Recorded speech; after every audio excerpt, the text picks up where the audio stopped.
నా మనసులోని మాట నీకెట్టా చెప్పాలంటూ మోమాటంతో నలుగుతూ ఉన్న వేళలో నీ సిగ్గు పాడుగాను సిన్నబోయి బోయి నేను చెప్పేసా దూరమైతావాని మనసులో మాట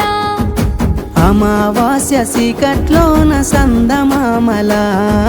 తెచ్చావే నా బతుకుల దీపాల పండుగ ఓడి అలిసిన నా గుండెకు గెలుపంటే నువ్వేగా ఆ సంబూరాన్నే రాయవోతే పల్లవి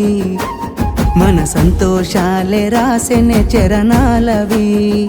నీకు కన్నీళ్ళెందుకే ఓ పిల్ల పల్లవి ఈ లచ్చు అయ్య గుండెలు పిరున్నది